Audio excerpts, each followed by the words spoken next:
Ou seja, é uma responsabilidade, em primeiro lugar, dos próprios cidadãos portugueses trabalharem no sentido de alterarem essa relação, porque os imigrantes já fazem tudo, são educados demais, tomam cuidados de não expressarem tudo o que pensam, porque é sempre visto como sendo mal agradecidos, não terem noção de que as oportunidades que têm aqui, se estivessem nos seus países, não as teriam. Desculpa, Sr. Manuel, já agora, falando sobre isso, já tomou conhecimento sobre o caso da Jamaica, não é? Claramente. Sim, então tinha uma doutora lá no programa, que era um telejornal, e ela dizia que os imigrantes têm que respeitar as regras em Portugal, como é óbvio e claro, mas só que ela disse, se vocês não se sentem bem, podem voltar para os vossos países de origem, que nós vamos deixar de vos sustentar. E a verdade é que isso é mentira, pura mentira, porque nós imigrantes pagamos segurança social, pagamos as finanças, pagamos impostos, contribuímos para tudo. Há uma questão que é fundamental perceber. A mídia portuguesa, tal como grande parte das estruturas do Estado português, construíram uma crença de que as pessoas não são preconceituosas, racistas, não discriminam. Mas, por outro lado, incentivam este tipo de comportamento, porque o que uma pessoa que é convidada para um programa daquele tem a capacidade de dizer, demonstra claramente o que a grande maioria dos cidadãos no país pensam sobre esse mesmo assunto. O que ficou dito ali tem que ser avaliado numa escala micro do que se pensa a nível macro. Numa dimensão maior, são imensas as pessoas que pensam como ela, sem claramente ter elementos estatísticos, terem elementos sociológicos para poderem fazer afirmações dessas. Ou seja, aquelas afirmações são as afirmações gratuitas do cotidiano com as quais nós temos que conviver. Mas nós temos a vantagem de saber que aquilo só mostra uma única coisa, que aquela pessoa disse realmente o que significa para ela o que são os imigrantes nesse país. E tem espaço mediático para dizer, lhe foi concedido esse espaço mediático.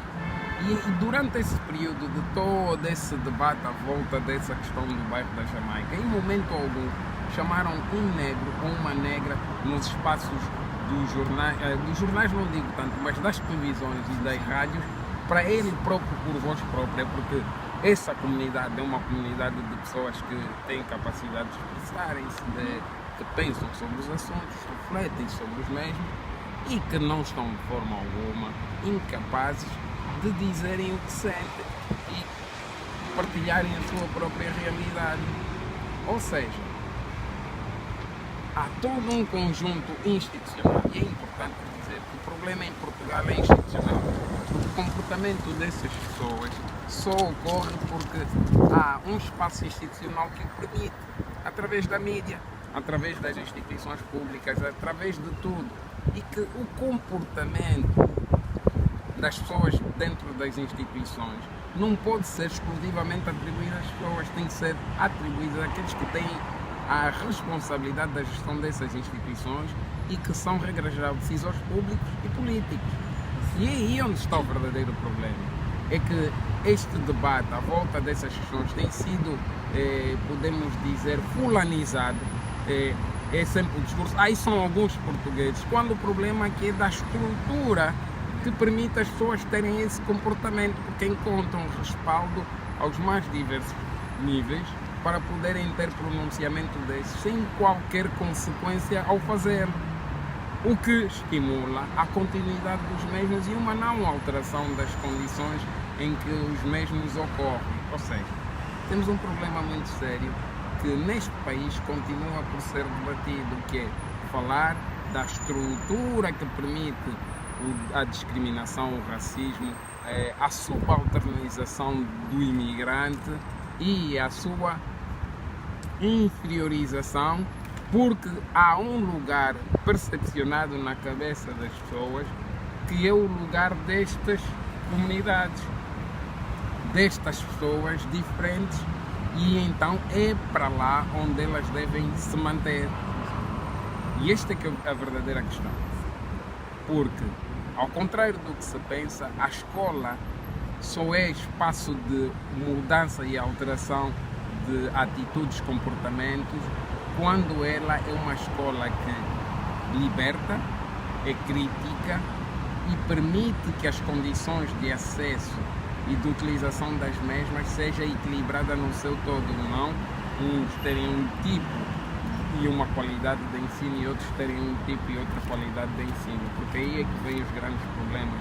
E se olharmos para aquilo que são os manuais escolares em Portugal, constrói-se uma imagem contínua da inferioridade, do lugar adequado para esse grupo de pessoas nessa sociedade. Ou seja, temos essas dimensões todas para ser desmontadas, e o comportamento sempre desproporcionado no uso da força por parte das forças policiais só tem uma razão: é que muitos dos atuais membros das forças policiais, quando mais jovens, viram negros a serem espancados por razões desproporcionadas, mas que se tornou algo normativizado, algo normalizado. Razão para, quando se toma uma posição de força, se ela for desproporcionada, não há em momento algum um pensamento de que aquilo representa uma violação de direitos, representa uma violação de valores humanos na relação entre estes mesmos agentes a quem foi atribuída uma certa autoridade, e essas pessoas que não são parasitas, não são estranhas a esse país, mas são contribuintes de facto, apesar da sua condição de imigrantes, e que é um ciclo de violência que não tem nem 10, nem 20, nem 30 anos, porque desde há 40 anos após as independências que chegaram em grande número essas comunidades aqui vindas da África, que a atitude da polícia com essas comunidades de violência desproporcionada sempre existiu. Agora podemos nos perguntar: o que é que o Estado português e os seus governos, por via do Ministério de Tutela, que é o Ministério da Administração Interna, orientou a Polícia de Segurança Pública nesse sentido? E o que é que a direção da Polícia de Segurança Pública ao longo desses anos fez para poder acompanhar esse mesmo comportamento de forma independente, sem que os agentes no terreno percebessem que o seu comportamento na ação e na reação com essas comunidades não era vigiado, não era acompanhado, absolutamente nada, quando de facto toda a gente sabe que há corpos de segurança policial na Cova da Moura que revistam sistematicamente as pessoas que lá vivem, porque aquelas pessoas todas que vivem na Cova da Moura são delinquentes, né? Por isso têm que ser revistados mesmo sem mandado judicial para tal, e que quando os miúdos negros, adolescentes, alguns dos quais inimputáveis, quando têm algum comportamento menos correto civicamente, serem tratados com níveis de violência desproporcionados por homens adultos treinados, porque aqui um elemento que é importante realçar: treinados para poderem colocar ordem no espaço público. São essas as grandes questões que nós temos que debater. Onde é que anda a responsabilidade do Estado português? E onde é que anda a responsabilidade para alterar esses comportamentos por parte dos cidadãos portugueses, que não são vítimas disso porque têm o privilégio de ter a cor certa da paisagem? Estas é que são as questões. Fugindo aqui um pouco do assunto, queria perguntar, que o senhor nos explica melhor, por que é que nós imigrantes temos o número de contribuinte? É sim, há uma coisa que as pessoas precisam perceber: os Estados atribuem um número de contribuinte, independentemente da pessoa trabalhar ou não trabalhar, porque por via da existência desse número de contribuinte que o cidadão é integrado no sistema oficial, administrativo e financeiro do país. Ou seja, nas sociedades atuais e nas sociedades ocidentais muito particularmente, a administração fiscal é aquela que consegue justamente manter o funcionamento do Estado. E por via do quê? Por via dos impostos, por via direta ou por via indireta. Aqueles que ainda não trabalham, é por via indireta dos pais. e aqueles que já trabalham é por via direta dos mesmos. Né? E essa é a razão fundamental de até os recém-nascidos, sejam eles nacionais ou estrangeiros, terem imediatamente atribuído um número de contribuinte. Sim. Já agora, o porquê que os imigrantes demoram tanto para receber os documentos, como a residência, se nós pagamos tudo, né? Como já disse anteriormente, as finanças, a segurança social, os impostos e tudo, o porquê da demora de nos atribuírem os documentos? Há um problema que é um problema do funcionamento das próprias instituições e, claramente, instituições como o CEF, que é tutelado pelo Ministério da Administração Interna em Portugal, têm graves problemas no seu funcionamento e que sistematicamente, provavelmente pessoas que já trataram documentos no CEF devem ter ouvido da parte dos funcionários dizer é que temos pouco pessoal. Mas claramente isso não é uma responsabilidade das pessoas que vão lá tratar os documentos. Mais uma vez, é uma situação que exige intervenção urgente por parte dos governos que têm gerido o Estado em Portugal. Ou seja, nós que somos imigrantes e estamos submetidos a uma condição dessa, é tempo, através das nossas associações ou por via de cartas abertas ou abaixo assinados, dirigirmos às entidades responsáveis, que nesse caso é o Ministério da Administração Interna e é o Primeiro-Ministro e o Presidente da República, que são os representantes oficiais do Estado português, decidam tomar posições no sentido de alterar tudo isso, porque, ao contrário de qualquer cidadão português que não tem que se deparar com essa dificuldade, as pessoas não imaginam o que representa a ausência de ter em mãos os documentos, quando já tudo o que foi exigido foi cumprido.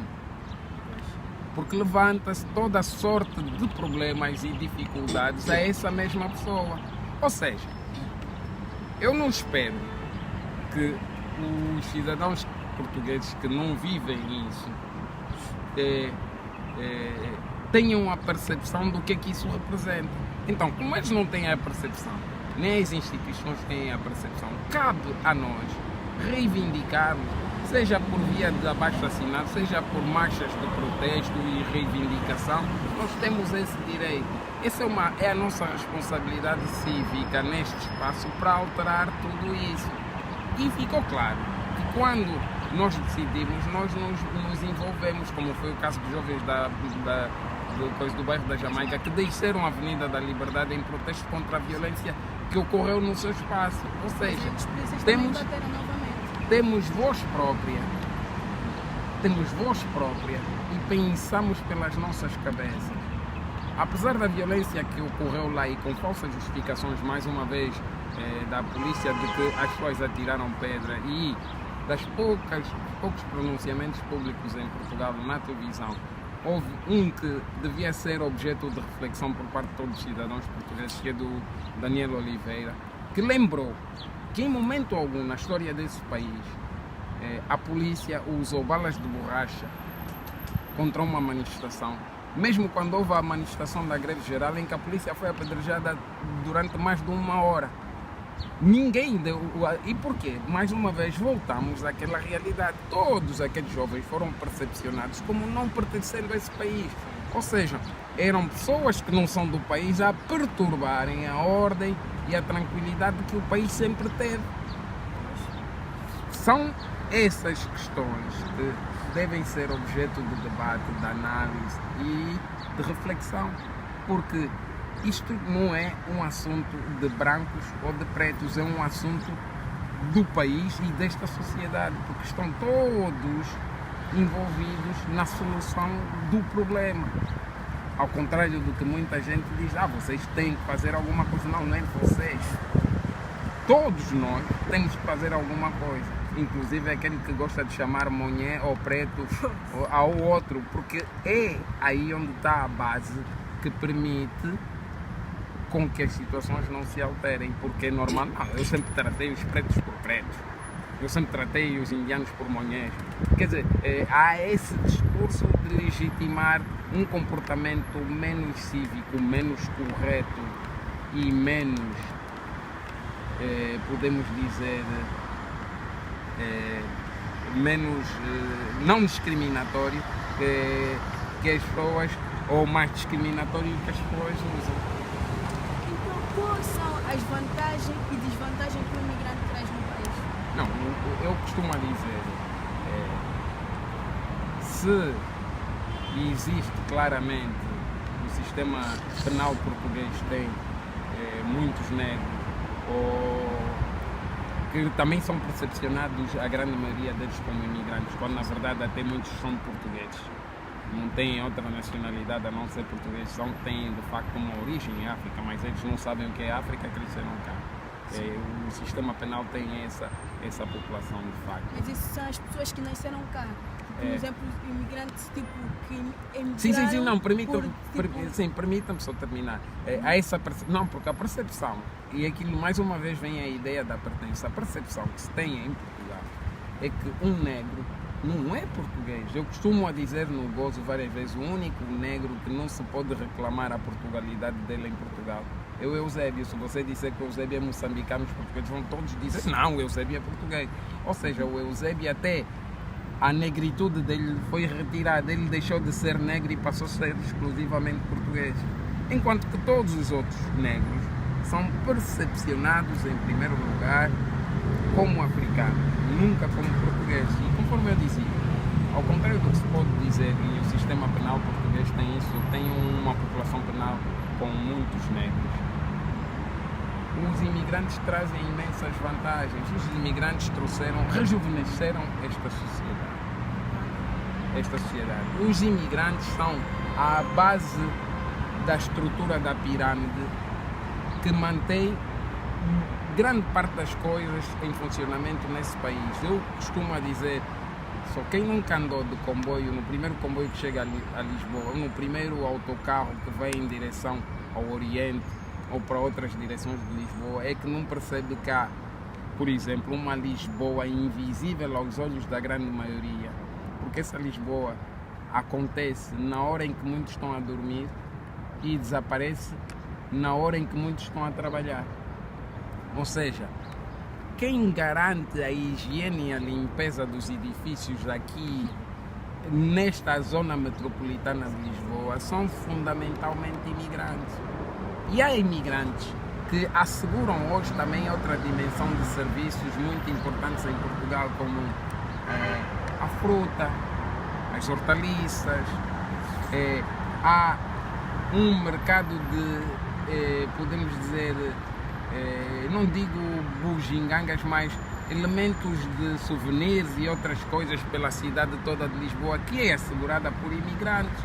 Ou seja, e tudo isso entra numa outra dimensão, que é a dimensão do pagamento de impostos do Estado português, que arrecada de todas essas pessoas. Se essas pessoas não estivessem aqui, era menor o número de receita fiscal que o país teria disponível para poder funcionar.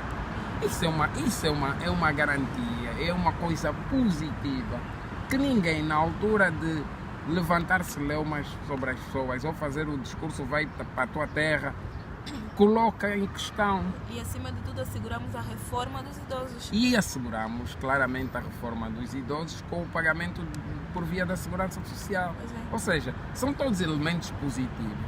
Para além do facto que o número de imigrantes que possam ser incluídos na categoria de prevaricadores ou de perturbadores da ordem e da tranquilidade é sempre um número menor.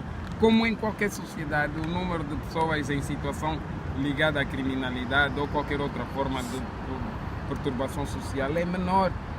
Nenhuma sociedade é feita de 40% de delinquentes ou de pessoas que perturbam a ordem. É sempre um número residual. São sempre números residuais. Mas quando alguma coisa corre mal, e o que a mídia em Portugal tem sempre colocado é que um negro comete um crime e os negros cometeram todos os crimes. Um imigrante caducou-lhe os documentos e quando por qualquer razão é travado numa operação policial ou qualquer coisa do gênero, os imigrantes todos andam indocumentados e são indocumentados, não ilegais. As pessoas ninguém é ilegal. Todos nós somos legais porque temos uma identidade, uma existência legal. Nenhum de nós é ilegal. Podemos estar numa situação ilegal. Agora, não somos ilegais. Podemos estar indocumentados. Isso também pode acontecer com qualquer cidadão do próprio país. Estar, de repente, sem os seus próprios documentos. Imaginemos, entrou para o carro a correr e a polícia manda-lhe parar. Ele não é ilegal, só está indocumentado e ele pode pedir que alguém lhe leve os documentos. Ou seja, temos tudo isso. São questões que eu continuo a dizer. Não são questões para menosprezar na necessidade do debate e da análise que tem que ser feita. E os imigrantes e os seus filhos pertencem claramente a essas sociedades. Eles não são menos do que ninguém nessas sociedades. Não merecem um tratamento menos digno, um tratamento menos honrado e um tratamento menos humano do que qualquer pessoa. Ou seja, o que temos estado até agora a dizer é que os problemas que temos verificado em Portugal têm a ver com a negação de tudo isso. Ou seja, há como que um estado de contágio coletivo de negar essas questões.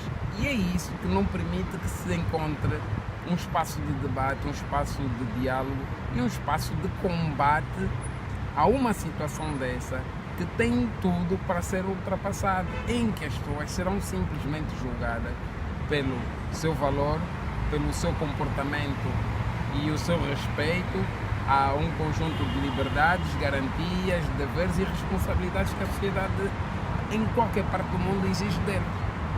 Nós jovens temos uma expressão que tipo, não existe português preto. Tipo, por que os imigrantes não são considerados cidadãos portugueses? É assim, há muitos imigrantes que hoje já são cidadãos portugueses, não é? Por causa dos anos que vivem nesse país. Há pessoas que vivem há mais de 20, 30, 40 anos e que solicitaram a cidadania portuguesa e se tornaram portugueses. Mas também a própria lei da nacionalidade em Portugal é uma lei que sofreu algumas alterações que alteraram claramente pressupostos que eram chamados pressupostos do jus sangue para os pressupostos do jus solis, ou seja, não é o sangue que conta, mas é o nascer no lugar que conta, ou o tempo que vives lá e que te permite, pela tua conduta e pelo teu histórico de permanência nesse país, aceder à nacionalidade do país. Tem a ver justamente com essas questões que são dimensões legais, mas que podem ser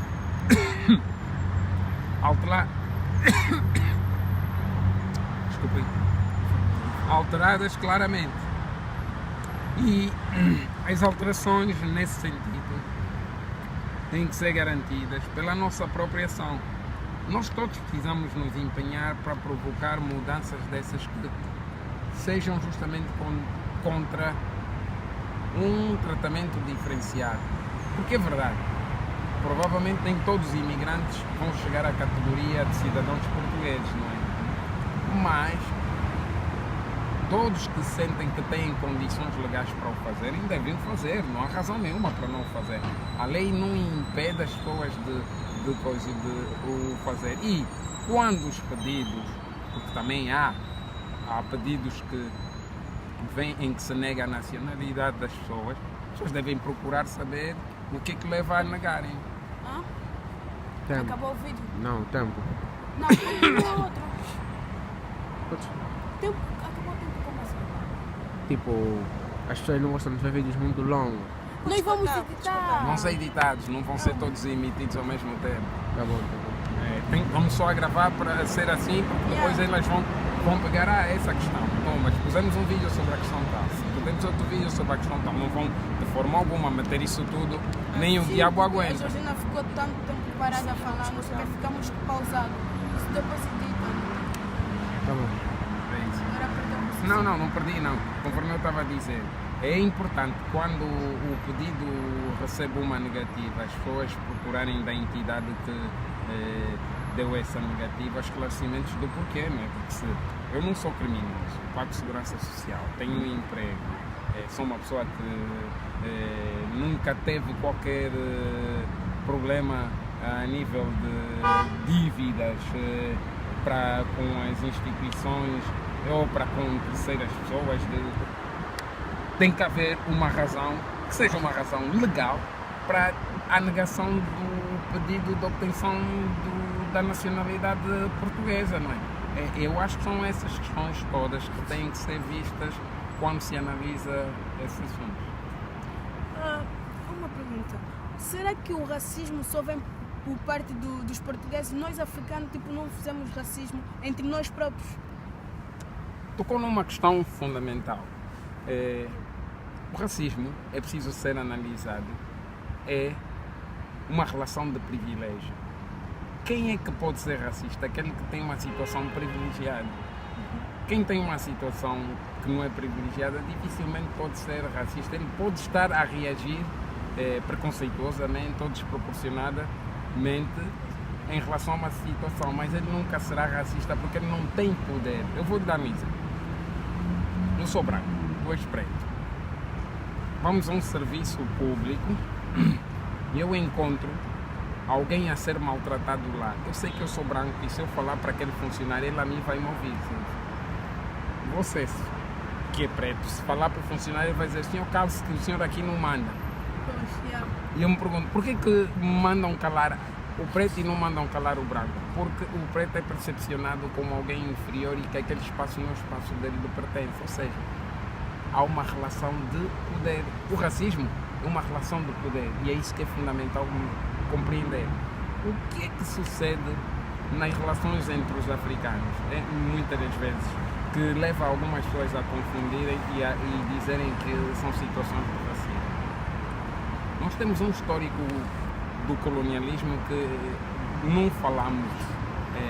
Provavelmente a vossa geração ainda cada vez menos tem menos domínio dessa situação, que é o colonialismo português em África era um colonialismo racial, em que o branco estava no topo da pirâmide e o negro na base da pirâmide. E o negro chamado gentio, chamado indígena. Ou seja, entre o negro chamado gentio e o indígena existia uma categoria de negros e outros colorismos e denominações, podemos dizer, até se chegar ao espaço dos brancos. E o que se construiu com isso é uma ideia de superioridade em termos hierárquicos dessas pessoas nessas condições. Vocês provavelmente já devem ter ouvido muitas pessoas. Mas a pensar que eu sou um preto qualquer ou quê? A ideia de que eu, porque imaginemos a minha família no período colonial, éramos assimilados, não éramos iguais à família de outra pessoa que viviam no mato e eram considerados indígenas. E que um mestiço nessa hierarquia colonial se via superior aos negros. Ou seja, o único nessa pirâmide que era superior a ele era o branco, quando entre seres humanos não há uma hierarquia. Isso foi construído dentro de um quadro de relações de poder, ou seja, que permite, de facto, ter atitudes racistas. Mas um negro não é racista contra o outro negro, porque não há, o elemento raça não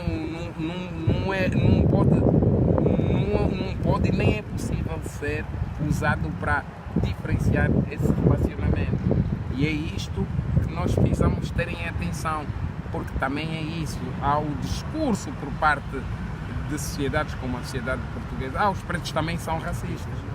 Não. Qual é o preto aqui em Portugal que pode ser racista não tendo uma situação de poder? E os que têm uma situação de poder também não são racistas. Não são. Simplesmente usam a relação dele de ser privilegiado financeira e socialmente para ter aquela posição, não é porque ele é racista. Diz: não te admito, quem estou? Eu sou isso, eu tenho isso. Isso para mim não é nada. Não quer dizer que ao dizer isso ele está a ser racista. Não, ele está a reforçar aquilo que socialmente é a posição dele na relação com alguém que ele não lhe reconhece qualquer tipo de legitimidade para querer se comportar como se fosse superior a ele. Eu dou sempre um exemplo. Eu trabalhei durante muitos anos com raparigas da Guiné, de São Tomé e tudo, em trabalhos, elas trabalhavam em limpezas.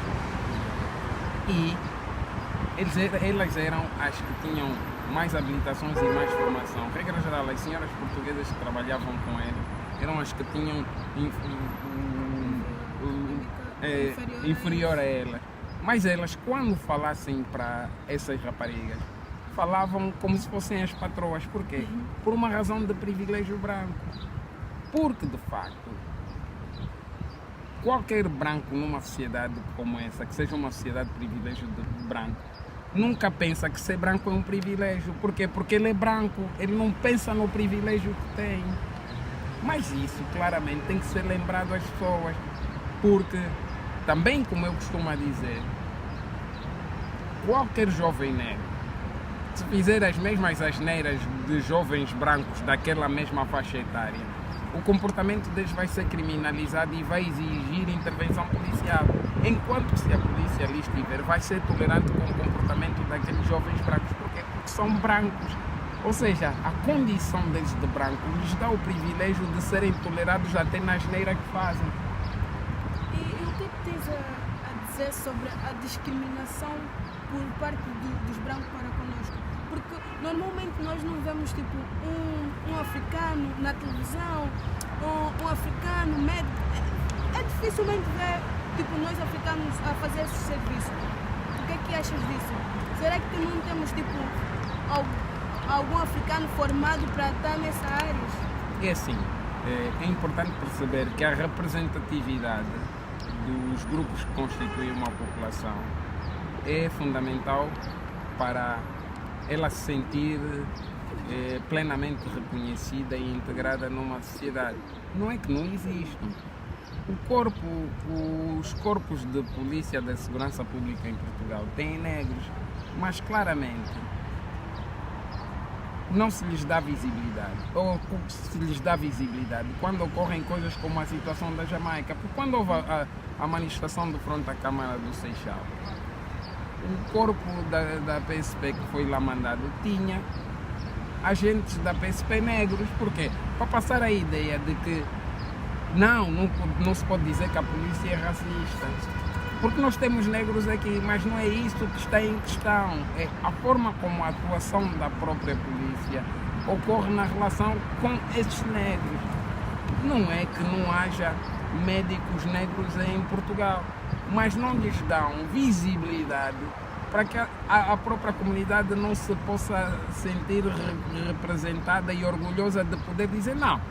Nós não lavamos só o chão, não limpamos só as casas ou construímos só os prédios. Temos médicos, temos engenheiros, está no sítio tal, está no sítio tal, está no sítio tal. Porque há uma atitude institucional de invisibilidade da comunidade. Para quê? Para que o lugar que é considerado como o nosso seja o único que nós percepcionemos como sendo o nosso lugar. Ou seja, há uma construção institucional de não te reconheceres em nada, a não ser naqueles papéis que socialmente em Portugal toda a gente diz, os negros, mulheres vão para as limpezas, os homens para a construção civil. Ou seja, é aí onde está o verdadeiro problema, é aí onde se constrói institucionalmente e estruturalmente o problema do racismo e da discriminação numa sociedade. Quando aqueles que pertencem às outras comunidades não têm nenhum espaço de visibilidade para que a comunidade se reconheça ela própria nessas pessoas da sua própria comunidade que estão a outro nível. E aí não podemos vir com as tretas e as histórias que dizem uma das maiores empresárias de Portugal que investiu muito é Isabel dos Santos, mas a questão não se coloca a esse nível, porque a Isabel dos Santos é a proprietária da empresa, mas não é ela que seleciona o pessoal, não é ela que decide a posição e quem ocupa aquele lugar na estrutura das empresas. Não é, ou seja, há um conjunto de pessoas que, mesmo numa empresa em que o proprietário possa ser negro, bloqueia a entrada de negros, ou quando os têm lá, os têm em lugares subalternos, independentemente de que essa pessoa tenha a mesma formação, tirada nos mesmos lugares do país que as outras pessoas do próprio país e que tenha o mesmo nível que essas pessoas. Ou seja, há toda uma estrutura que permite a continuidade disso, porque se constrói a invisibilização das pessoas das comunidades que atingiram um nível aí. E quando, e é outro aspecto que eu gostaria aqui de realçar, nas nossas próprias comunidades, nós também temos uma data de irmãos e irmãs nossas que têm uma mentalidade colonial de quererem ser o único negro ou a única negra no sítio tal, porque aquilo representa um prestígio para elas, mas que ao mesmo tempo é instrumentalizado pela forma como a instituição e a estrutura funciona, no sentido de cada vez que há uma reivindicação por parte dos negros ou das negras, dizer não, mas nós temos um negro lá, mas nós temos uma negra lá, como se uma pessoa pudesse ser representativo de uma comunidade. E um bocado como o discurso da Isabel dos Santos em relação aos empresários em Portugal. É um falso discurso, mais uma vez, com uma dimensão institucional, de silenciar essa comunidade quando reclama o direito pleno de ter acesso nas mesmas condições que todos os cidadãos do país.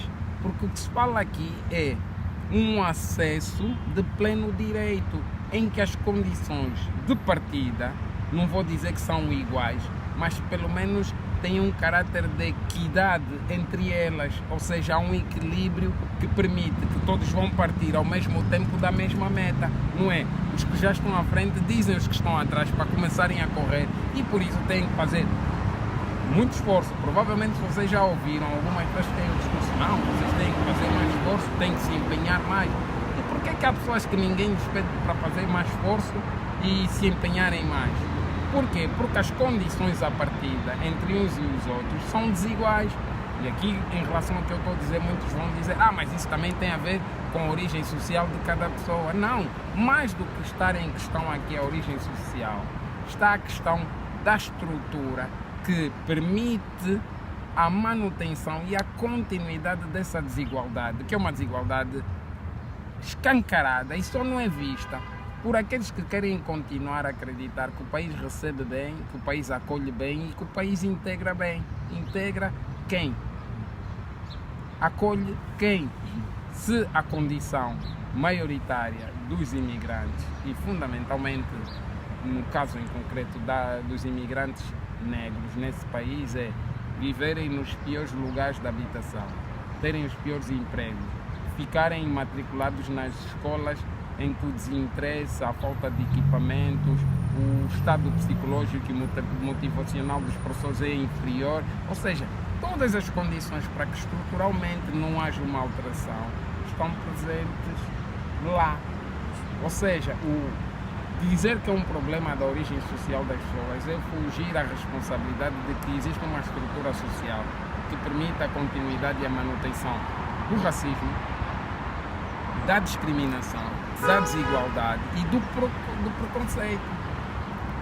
Ou seja, temos tudo isso. E é uma alteração que tem vários níveis de intervenção para ocorrer, mas que exige políticas públicas para a sua alteração. Exige responsabilidade institucional por parte dos decisores públicos e políticos e exige um outro elemento que também é fundamental no meio de tudo isso, é que as comunidades de origem, junto dos representantes dos seus estados nesse país, exijam deles que tomem uma posição oficial em relação ao Estado português naquilo que tem sido vítimas ao longo desses mais de 40 anos, que muitas delas estão cá presentes, porque as instituições dos estados de origem desses imigrantes têm responsabilidades para com os seus concidadãos.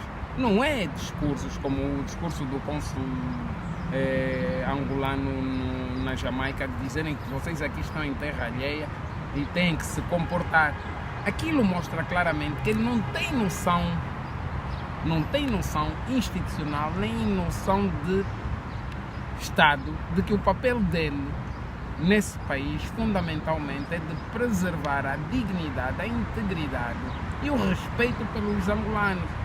mesmo que por alguma razão os mesmos tenham cometido alguma ilegalidade ou algum crime, porque isso não lhes retira os direitos que têm e que têm que ser salvaguardados a todo custo. E para os casos em que a situação não envolve comportamentos criminosos ou desordeiros, cabe ao Estado desses países garantir condições materiais e, em alguns casos, logísticas, para que os seus cidadãos sejam devidamente representados juntos das instituições de direito em Portugal, para que eles possam apresentar queixas e reclamarem das excessivas discriminações e abusos à sua integridade física que sofram. E não ocorre isso. Não ocorre, porque todos nós temos consciência que uma pessoa em situação de fragilidade, que é a regra geral, no caso do imigrante, tem que pensar nas questões da alimentação, nas questões da residência, água, luz, gás, renda de casa, a escola dos filhos. Não terá recursos para poder apresentar uma queixa e ver em juízo o seu caso a ser considerado como deveria ser, como é considerado qualquer caso, porque as autoridades destes países não intervêm, silenciam-se, têm representantes cá que se silenciam e não tomam posição nenhuma, ainda vão fazer sermões aos seus concidadãos. São essas as questões, continuo a dizer, são essas as questões do conjunto geral que tem que ser analisado. Porque o que se quer e o que se pretende é claramente que, uma vez que esses cidadãos estão num Estado como Portugal, que é um país de direito e democrático e membro da União Europeia, respeite os valores que lhe permitem estar dentro dessa União, que é de respeitar todas as comunidades, independentemente da dimensão e do seu valor estatístico dentro desse Estado, e que as liberdades, as garantias e os deveres e os direitos dessas mesmas comunidades sejam alvo do mesmo tratamento que os dos cidadãos portugueses, porque uma diferenciação no tratamento representa claramente uma violação daquilo que o Estado de Direito português garante para todas as pessoas que estão dentro dele. Porque quando pagamos impostos, descontamos para a Segurança Social, temos emprego e tudo isso, estamos a respeitar aquilo que são as nossas obrigações e os nossos deveres perante esse Estado. Com base nessa toda a conversa, Sr. Manuel, Manuel Santos. Sr. Manuel está lá no céu. Qual é o conselho que deixa para os imigrantes que estão silenciados, não sabem, não exercem os seus direitos? Eu acho que a mais nova geração, que é o vosso caso, claramente aquela que anda pelos quatro cantos de Lisboa, tem uma responsabilidade muito grande de ser a voz da mudança. E junto dessas gerações, podemos dizer mais velhas, começar a dialogar com eles sobre isso e procurar envolvê-las em tudo isso. Eu sei que vocês vão encontrar muitas resistências da parte dessa geração mais velha, que no fundo a única coisa que quer é que os filhos estudem e encontrem melhores empregos que os deles, mas que se esquecem que se eles não se envolverem também nesta luta, nada disso vai alterar-se, porque as alterações são provocadas, regra geral, pela participação das pessoas. Não há mudanças que ocorram sem que as pessoas participem. A minha avó, Isabel, tinha uma expressão muito importante, que eu acho que é fundamental para compreender isso. Quem quiser um milagre tem que participar do milagre. Ou seja, se queremos mudança, temos que participar da mudança, claramente. Temos que ter um espírito crítico. Sem dúvida. Os jovens. E esse espírito crítico tem a ver com aquilo que vocês pensam e está fundamentado, não haver razões nenhuma para não exporem. Vocês não têm que ter receio de dizerem o que pensam, porque não há favores. Nesta sociedade onde vocês estão, ninguém vos concede um favor para existir.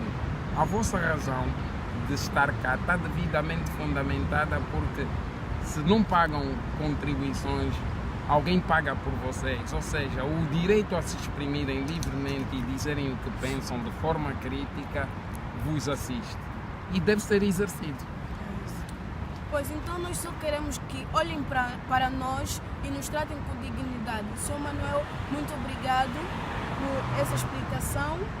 E nós Eu acho que agradecemos mais muito. do que ser uma explicação é uma reflexão, que também eu tenho a obrigação de fazê-la todos os dias, e que vocês, com o vosso olhar, pensando o futuro, não devem deixar nunca de exercer. Obrigado eu pelo convite. Nós estamos a ajudar na economia desse país. Calma aí, Georgina vai fechar o canal. É isso, pessoal. Partilhem ao máximo esse vídeo. Esses vídeos, Os vídeos.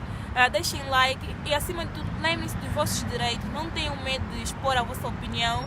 É claro, tudo à base de respeito, razoabilidade, respeitar sempre a opinião dos outros. É isso. Por mais distraído, não podemos esquecer que do nosso dinheiro que está cá em Portugal, nos bancos portugueses, e nós ajudamos na economia desse país. Lembrando criam que empregos para muitos portugueses. É que sem esse dinheiro aqui provavelmente não estariam a Pois. ter os empregos e as remunerações que lhes permitem viver com a dignidade que eles têm. Mas a verdade é que eu acho que os portugueses, além de nós não temos que agradecer os portugueses é que têm que nos agradecer, porque nós ajudamos na crise desse país. Porque Angola tem um terço desse país e o resto é da China. Tchau!